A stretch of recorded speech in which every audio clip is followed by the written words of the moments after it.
11월 21일이 무슨 날인지 아십니까? 주일입니다. 그날 뭐 있는지 아십니까? 추수감사절이 있고요. 그리고 또 무슨 교회에 어떤 행사가 있는지 아십니까? 네? 사역축제가 있고요. 또 오후에는 뭐가 있을까요? 성경 퀴즈대회가 있습니다. 준비하고 계시는 거 맞죠?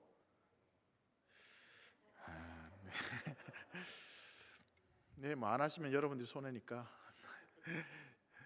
11월 20일이 이제 추수감사절입니다. 추수감사절을 사실 이 추수감사절에 대해서 굉장히 다양한 의견들이 좀 있는데, 여러분 추수감사절은 사실은 이 미국의 청교도들이 그 신앙의 자유를 찾아 처음 그 미국 땅에 밟고 난 뒤에 첫 해 수확을 거두고 난 뒤에 그 하나님 은혜에 감사해서 감사했던 그것을 통해서 이제 추수감사절을 지키게 되었습니다.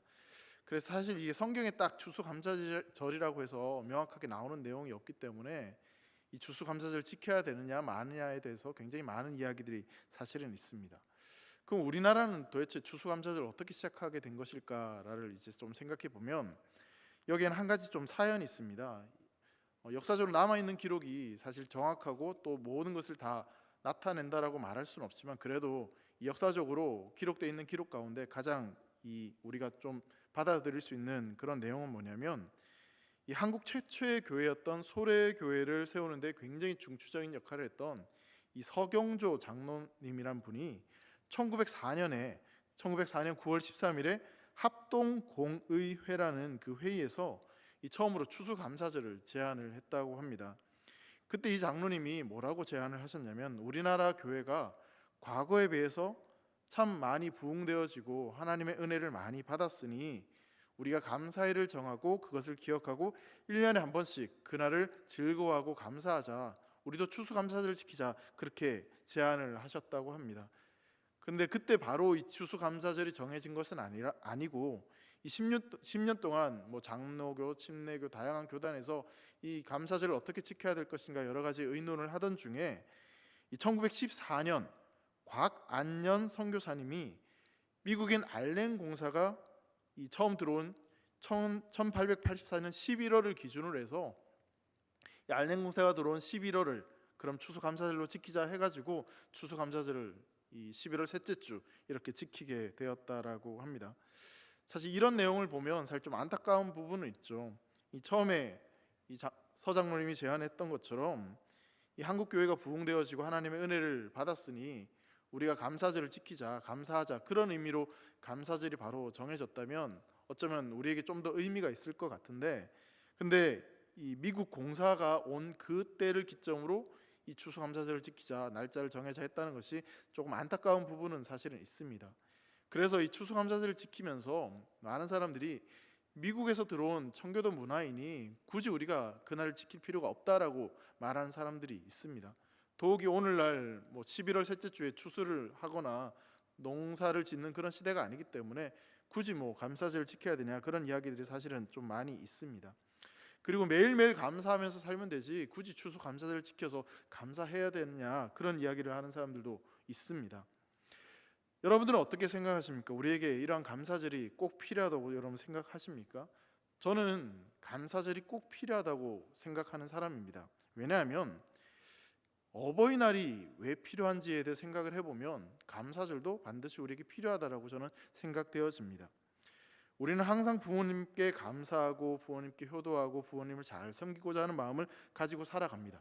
자, 그러면 어버이날은 필요가 없는 날인가요? 제가 어버이가 되고 보니 어버이날은 반드시 필요한 날이라고 저는 굳게 믿고 있습니다.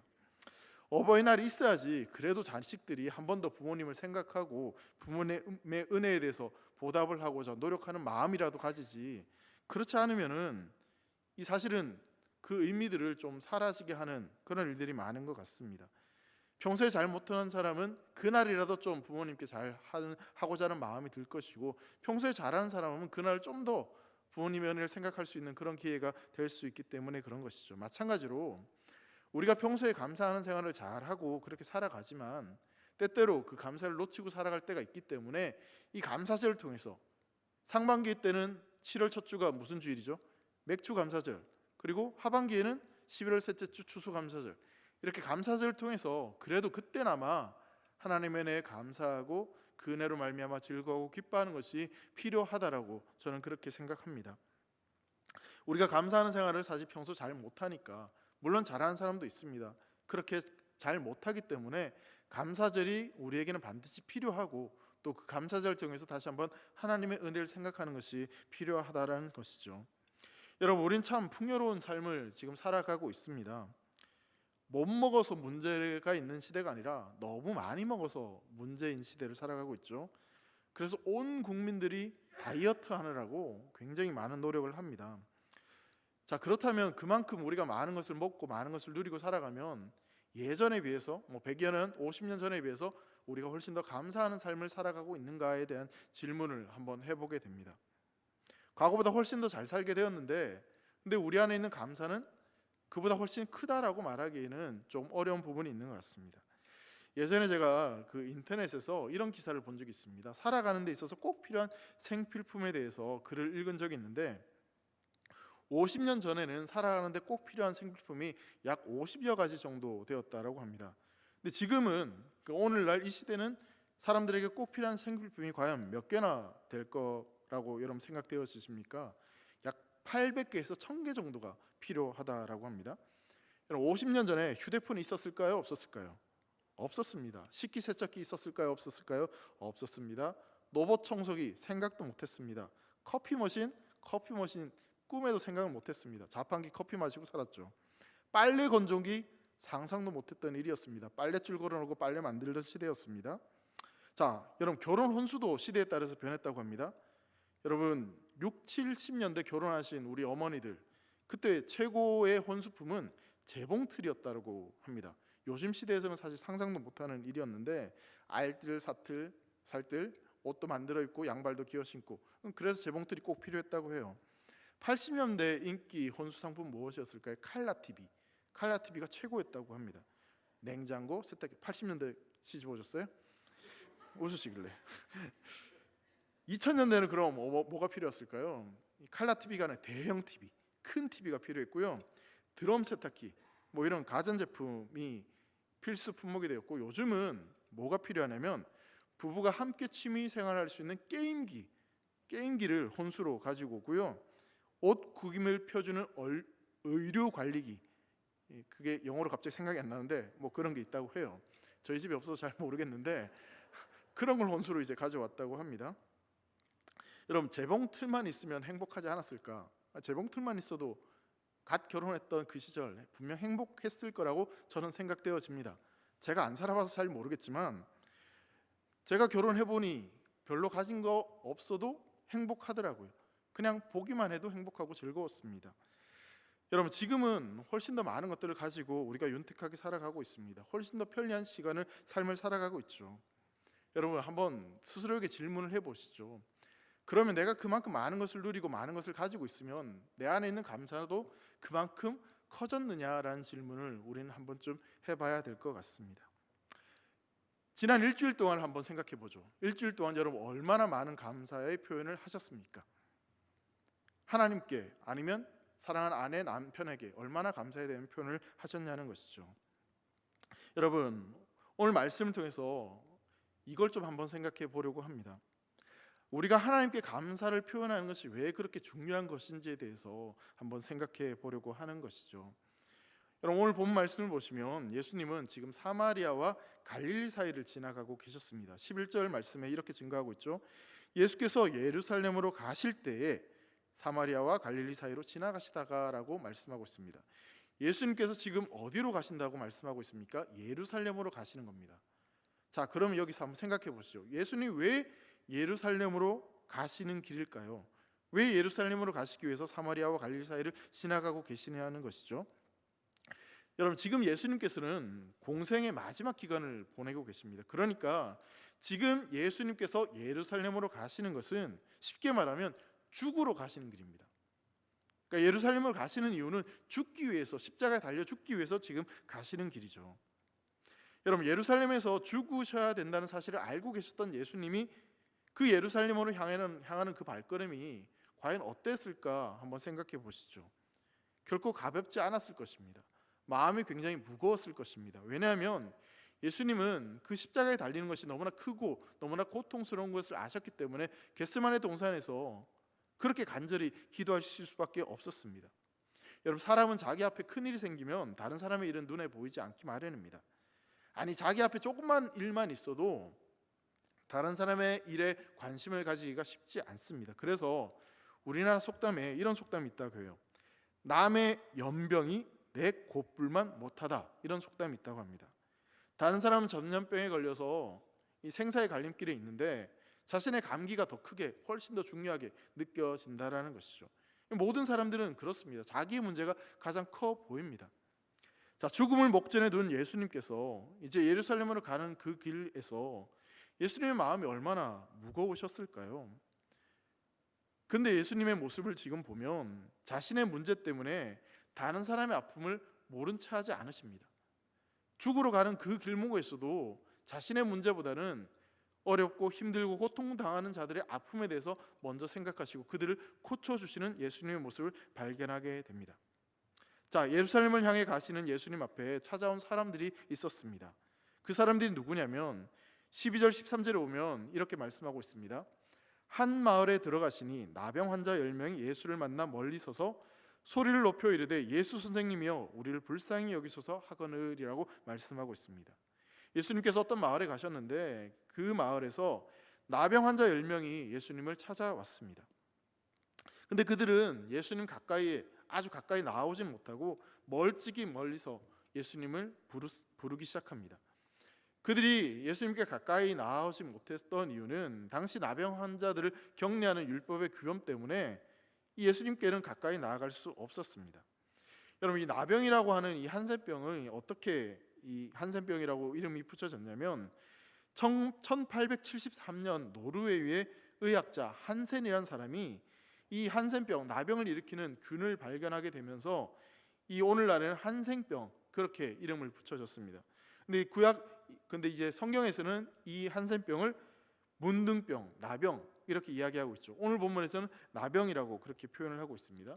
이 나병은 그래서 인류 역사상 굉장히 오래된 질병이었습니다. 이 병에 대한 최초의 기록은 주전 600년경 인도에서 발견되었다고 합니다. 우리나라에서도 조선시대 1451년경에 이 100명 정도 나병에 걸린 사람들을 수용해서 치료를 한 기록이 남아 있다고 합니다. 여러분, 이 나병은 피부가 굉장히 심각하게 상하고 사지가 굉장히 무감각해지는 그런 병입니다. 이 병균이 침투하게 되면 얼굴이 굉장히 흉측하게 변하고 손가락과 발가락의 감각을 잃게 되는데 이것을 계속 방치하게 되면 2차 감염이 되어서 이 손가락 발가락의 끝마디가 이렇게 끊어져 버린다고 합니다. 그래서 손마디가 그냥 뭉툭한 그런 병이라고 하는 거죠. 여러분, 질병이란 것이 사실 그 아픔을 느껴야 되는데 이 한센병은, 나병은 이 고통을 느끼지 못하는 질병이라고 합니다. 이 손과 발의 신경이 마비되어서 뜨거운 것을 잡아도 뜨겁다라고 못 느끼고 이 날카로운 곳에 찔려도 이 찔리는 아픔을 느끼지 못한다고 해요. 그래서 우리 몸에 고통을 느끼지 못할 때 얼마나 심각한 일이 벌어지는지 이 나병을 통해서 알 수 있는 거죠. 그래서 아프리카에 보면, 아프리카에서는 나병에 걸린 사람들을 분별하기 위해서 이 사람들을 숯불 가운데 들어가게 해서 그 안에 뜨거운 감자를 집어오게 한다고 합니다. 정상인 같으면 당연히 못 집어오겠죠. 그 숯불에 못 들어가는데 이 나병에 걸린 환자들은 아무렇지도 않게 들어가서 그 숯불에서 감자를 집어 나온다고 합니다. 근데 문제는 뭐가 될까요? 뜨거움을 전혀 느끼지 못하고 그 숯불에 들어갔기 때문에 손과 발의 온몸에 화상을 입게 된다고 합니다.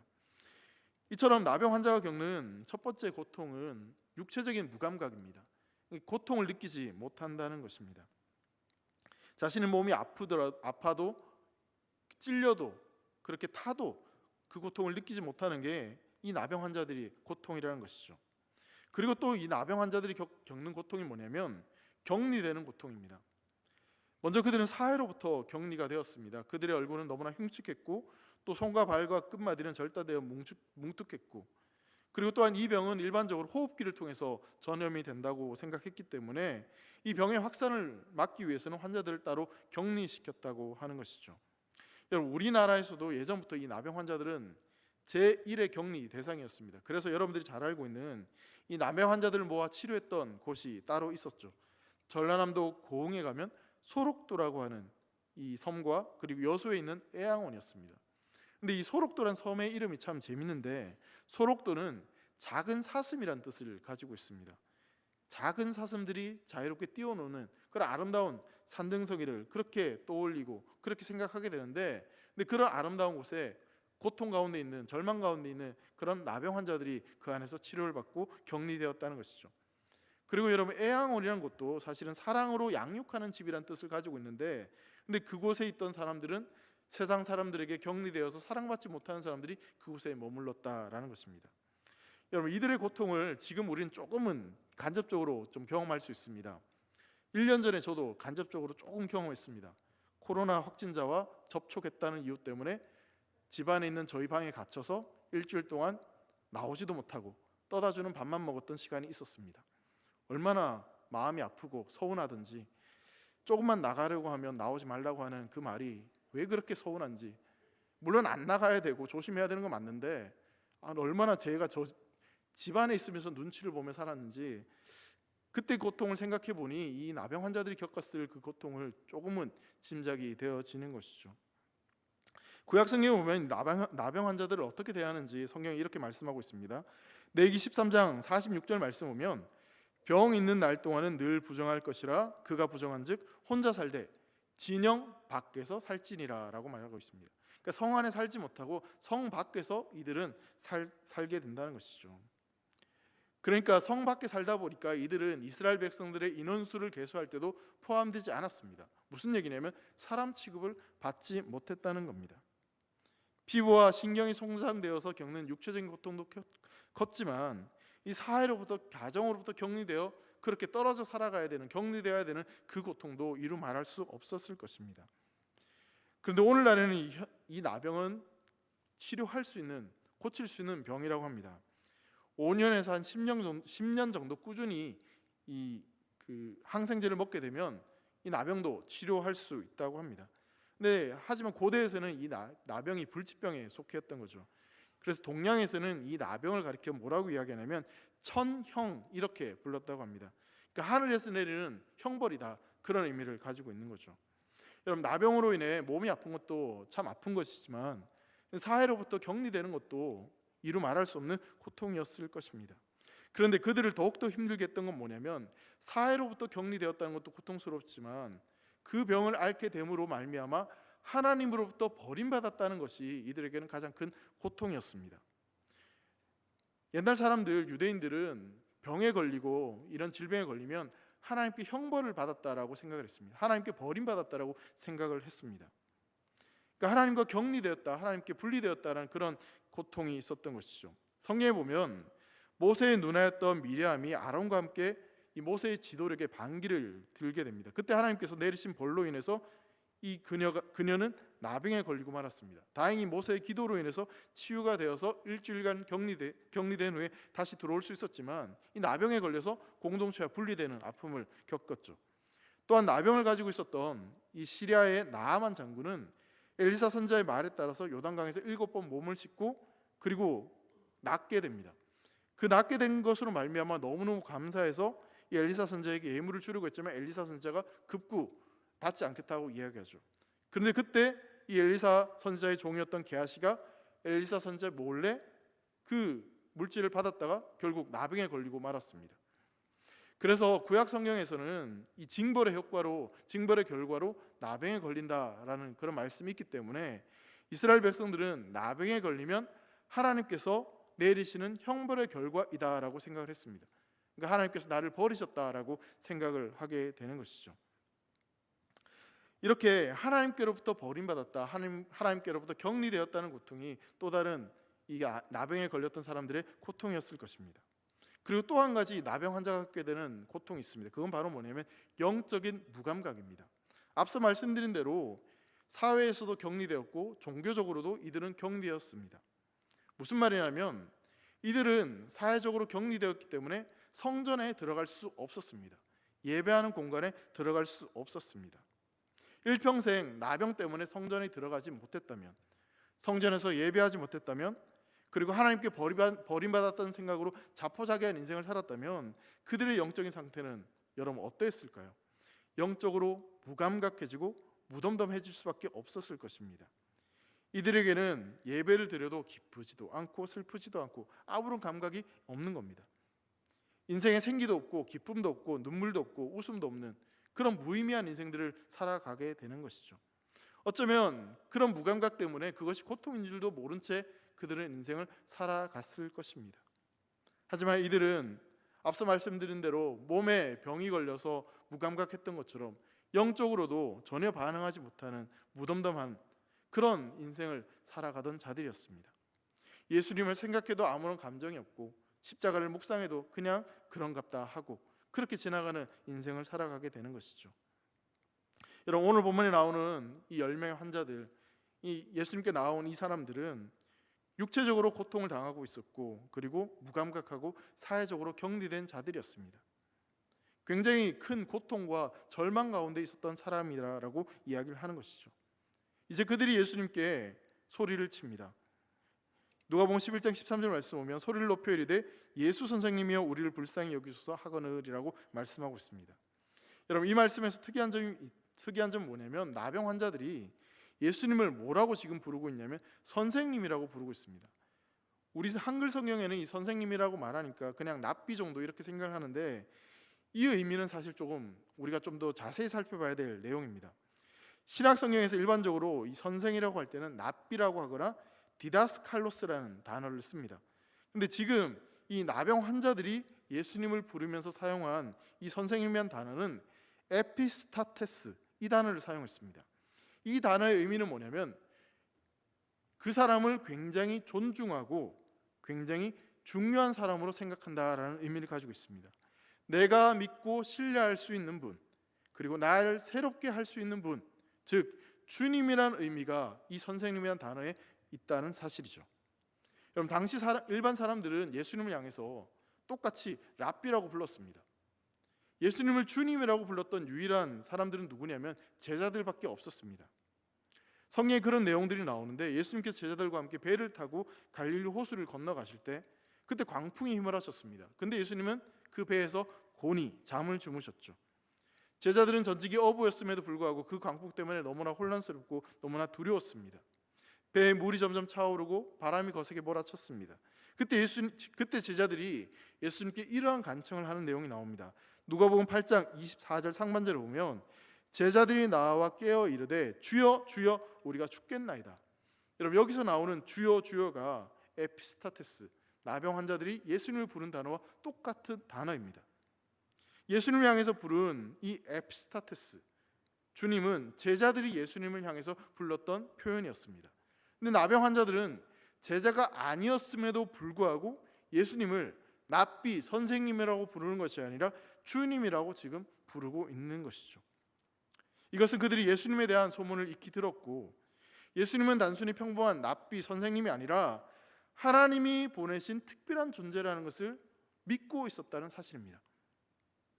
나병 환자들은 예수님에 대한 어느 정도 믿음을 가지고 지금 나왔다는 것을 그 나병 환자들이 지금 예수님을 부르는 표현을 통해서 알 수 있다는 사실이죠.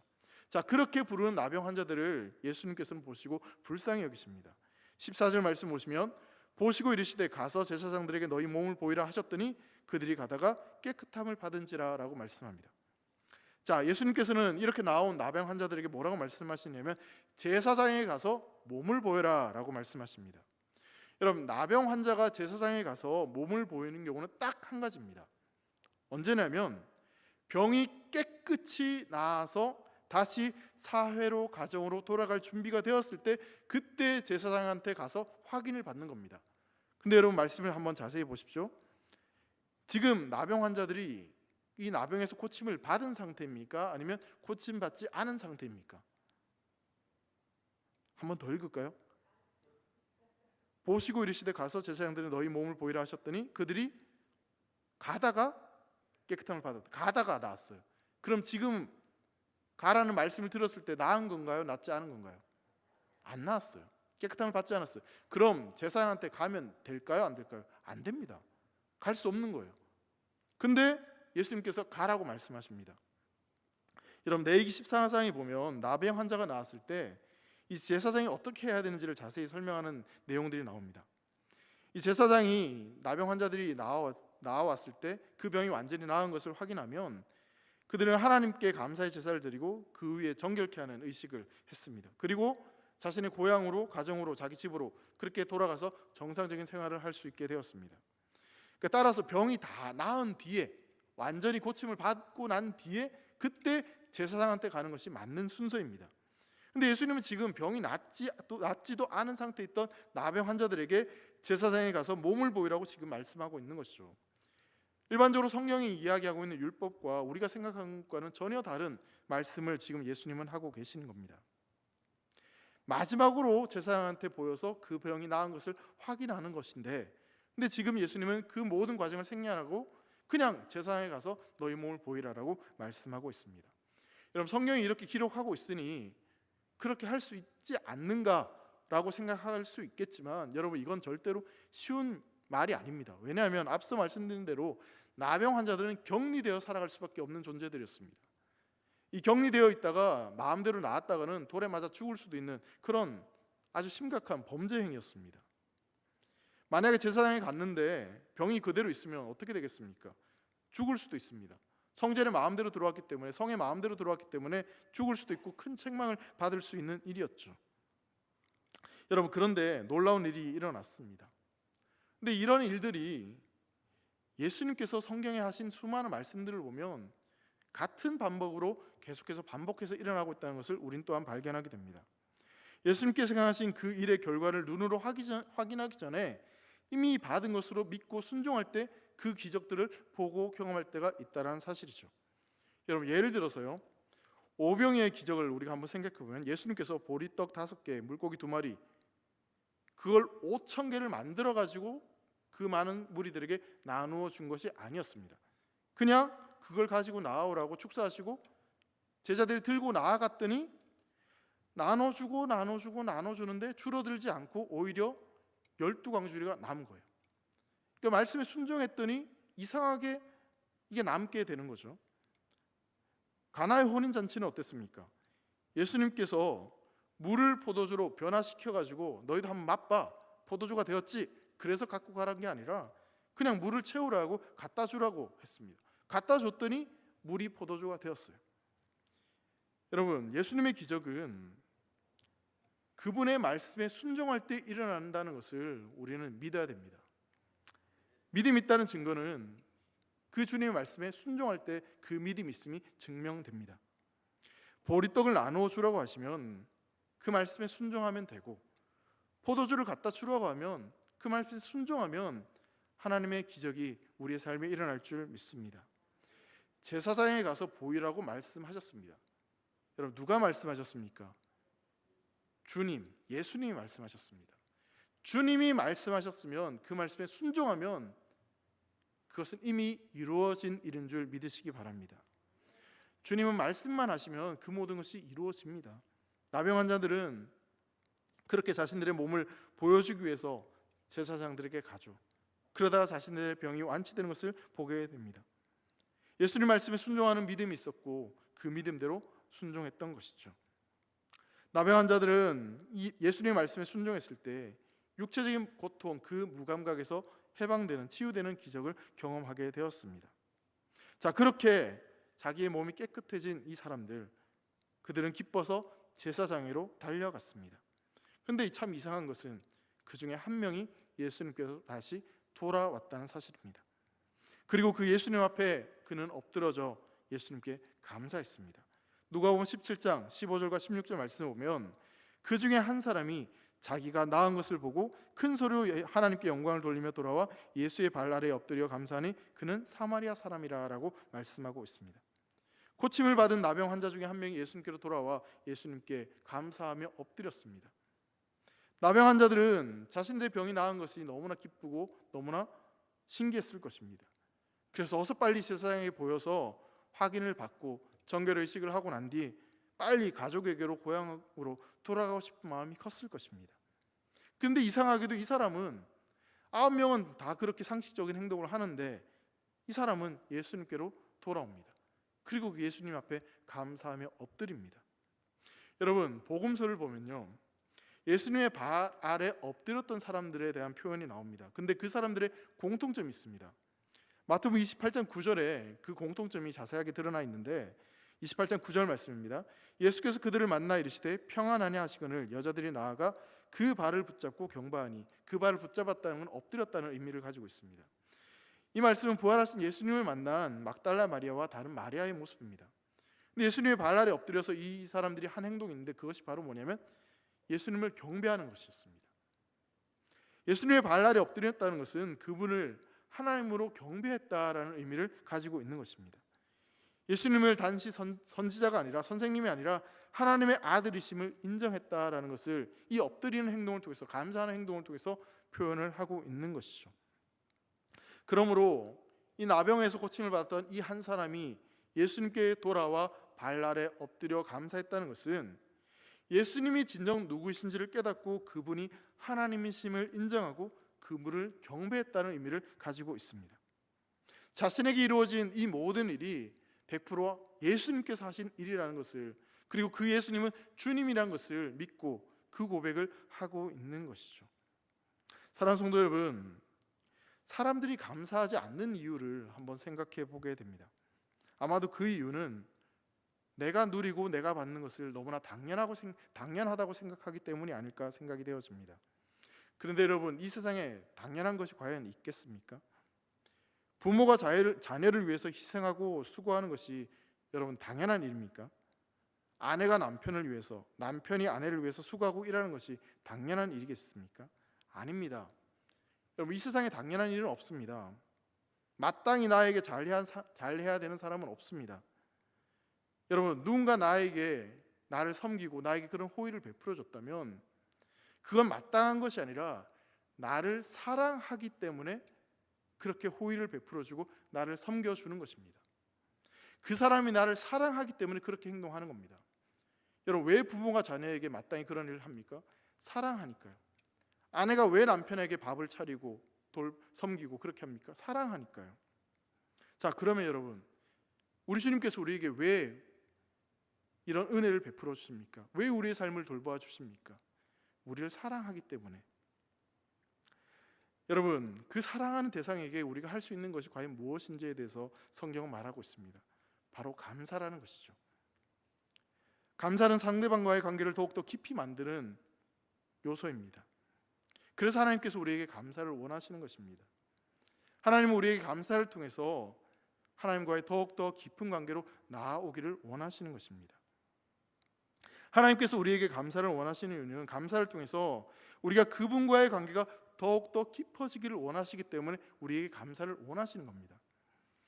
저는 저희 아이들에게 감사하다는 말을 너무너무 자주 듣고 싶습니다. 그래서 가르칩니다. 따라하라고 이야기합니다.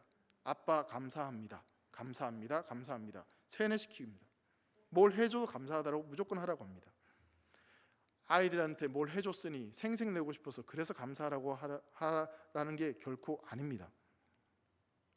제가 아이들을 얼마나 사랑하는지 이 아이들이 알기를 원하는 마음에서 감사하다는 말을 하기를 원합니다.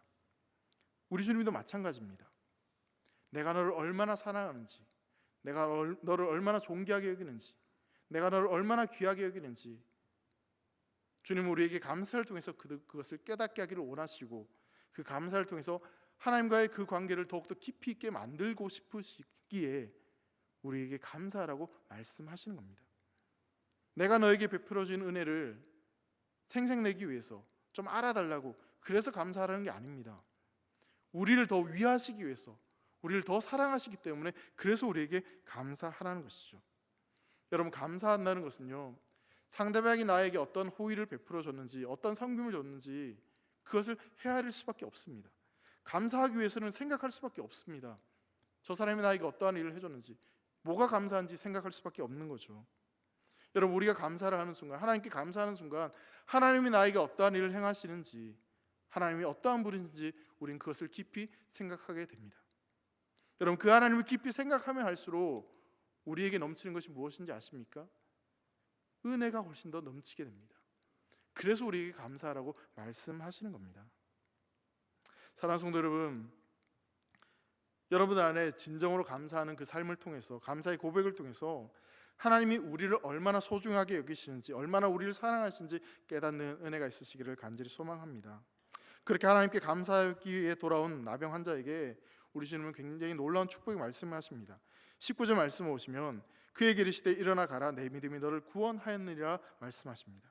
여러분, 여기서 구원하다는 말은 헬라어 단어로 소조라는 단어입니다. 이 소조라는 단어는 굉장히 좀 다양한 의미를 가지고 있는데, 죄에서 구원을 받는다라는 의미도 가지고 있고, 질병에서 치료를 받는다라는 의미도 가지고 있습니다. 또 하나는 이 죄와 사망에서 해방되었다, 그런 의미도 포함되어 있습니다. 그러니까 영혼의 구원, 육체의 치유, 그리고 죄와 사망에서 해방되었다, 그 의미가 이 소조라고 하는 구원하다라는 단어에 들어있다는 것이죠.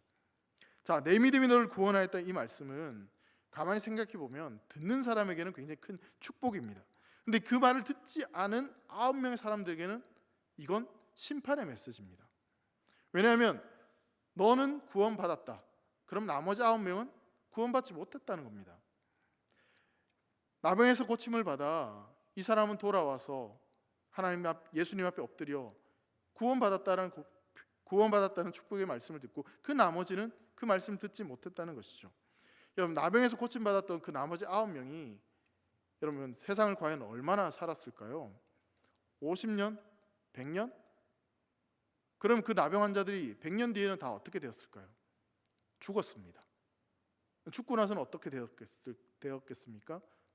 예수님을 믿지 않으면 당연히 지옥입니다. 영원한 질병, 영원한 한센병에 떨어지고 말았을 것입니다. 그런데 예수님께 돌아와 엎드린 이 사람은 어떻게 되었습니까? 구원을 받게 된 것이죠. 사랑하는 성도 여러분, 우리가 어려운 문제가 생길 때 열심히 기도합니다. 그리고 그렇게 우리가 기도했을 때 하나님은 사랑이 많으시고 긍휼이 많으셔서 우리의 기도를 하나님의 때와 하나님의 방법으로 응답해 주십니다. 자, 그렇다면 그 기도가 응답되어지고 났을 때 우리는 어떤 삶의 자세를 가지고 살아가야 되겠습니까? 간절히 소망하기는 주님께 돌아와 엎드려 감사했던 나병 환자처럼 그렇게 주님 앞에 엎드리고 주님께 감사할 수 있는 저와 여러분 되시기를 간절히 소망합니다. 9명의 나병 환자들은 예수님 앞에 나올 수 있는 절호의 길을 놓쳤습니다.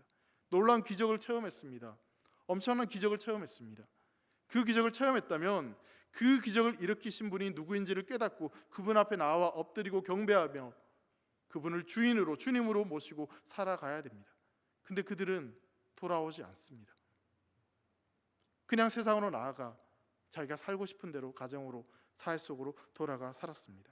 하지만 돌아온 이 한 사람, 사마리아 이 사람은 주님께 엎드려 감사하고 경배함으로 하나님께 영광을 올려드리고 육체의 고침뿐만 아니라 영혼의 질병까지, 죄의 문제까지 해결받는 놀라운 축복을 경험하게 되었습니다. 시편 50편 23절 말씀에 이렇게 말씀합니다. 감사로 제사를 드리는 자가 나를 영화롭게 하나니 그의 행위를 옳게 하는 자에게 내가 하나님의 구원을 보이리라 말씀하고 있습니다. 하나님께 감사하고 그분 앞에 엎드린 인생에게 하나님은 구원의 역사를 보여주시겠다고 말씀하고 계십니다. 사랑하는 성도 여러분, 우리는 이미 주님께 받은 것이 참 많은 자들입니다. 이 자리에 있다는 것만으로도 우리는 감사할 것이 충분한 자들입니다. 내가 주님께 구원받았습니다. 하나님의 자녀가 되었습니다. 그래서 하나님을 예배하고 있습니다. 말씀을 듣고 있습니다. 그 은혜의 자리에서 하나님을 만나고 있습니다. 여러분, 그 하나님을 만나는 것만으로, 그 하나님이 나를 불러주셨다는 것만으로도 우린 충분히 감사할 수 있는 조건이 있는 자들이 아닙니까? 그렇다면 그 충분한 감사의 조건이 우리에게 있다면 이제 우리는 무엇을 해야 되겠습니까? 감사를 표현하실 수 있는 저와 여러분 되시기를 간절히 소망합니다. 그분의 발 앞에 엎드려 그분이 나의 주님이시고 나의 주인이시고 나의 구원자라는 사실을 고백하시고 그분께 내가 할 수 있는 최고의 감사를 올려드릴 수 있는 우리 대길교회가 되기를 간절히 소망합니다. 그렇게 우리의 감사를 표현할 때 주님은 우리에게 더 놀라운 것으로 채워주십니다. 더 귀한 것으로 우리 인생을 이끌어 주십니다. 우리 인생이 비참함에 있다 할지라도, 어려움에 있다 할지라도 우리는 구원받은 하나님의 자녀들이기에 이 시간 우리는 감사의 찬양을 주님 앞에 올려드려야 될 것입니다. 그 주님을 이 시간 함께 고백하며 그 주님 앞에 무릎 꿇고 겸손히 감사의 고백을 할 수 있기를 간절히 소망합니다. 함께 찬양하겠습니다. 거룩하신 하나님, 함께 찬양합니다.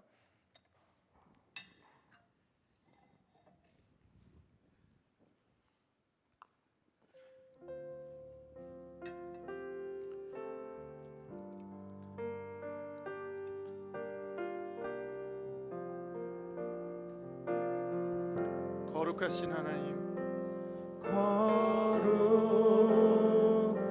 거룩하신 하나님, 주께 감사드리세. 날 위해 이 땅에 오신 독생자 예수, 나의 마음과 뜻 다해 주를 사랑합니다. 날 위해 이 땅에 오신 독생자 예수,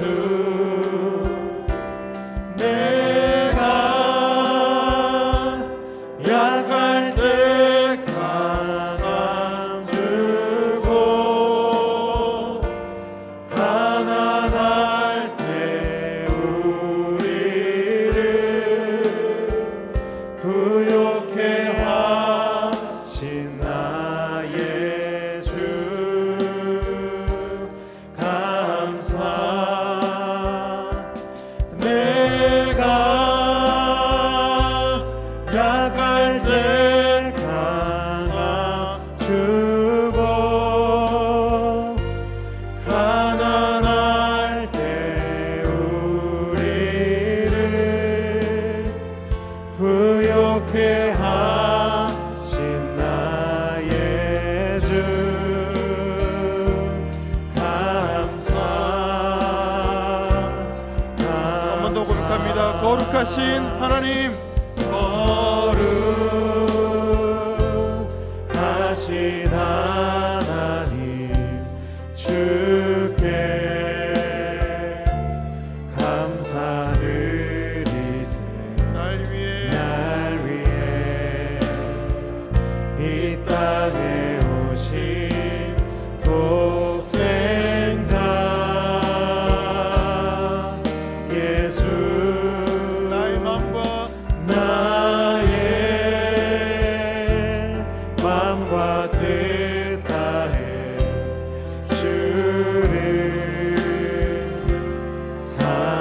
사랑합니다. 날 위해 이 땅에 오신 독생자 예수. 손 높이 들고 찬양합시다. 내가 약할 때 강함 주고, 가난할 때 우리를 부욕해 하신 나의 주, 감사. 내가 약할 때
사랑하는 성도 여러분, 영적인 나병 환자였던 우리들을 주님은 외면하지 않으시고 우리를 부르시고 우리를 만지시고 우리를 고쳐주셨습니다. 주님으로부터 버림받고 세상으로부터 격리되고 그렇게 주님 앞에 나아갈 수 없는 우리를 다시 한번 불러주시고 품어주셨습니다. 더럽기가 한이 없고 냄새나고 추한 우리를 주님은 안아주셨습니다. 그래서 우리가 이 자리에 있는 것이고, 그래서 우리가 하나님의 자녀로서 하나님을 예배하며 하나님의 백성으로 이 땅을 살아갈 수 있는 것입니다. 주님이 우리를 만나 주셨기에, 우리가 그 주님을 만났기에 우리는 새로운 삶을 살아가게 된 것입니다. 이제 그렇게 새로운 삶을 살아가는 자들이라면 그 주님 앞에 무릎 꿇고 그 주님 앞에 감사하며 그 주님을 주인으로 모시며 살아가는 결단이 우리에게 필요합니다. 이 시간 주님 앞에 무릎 꿇고 겸손히 나아갑시다. 주님 앞에 감사합시다.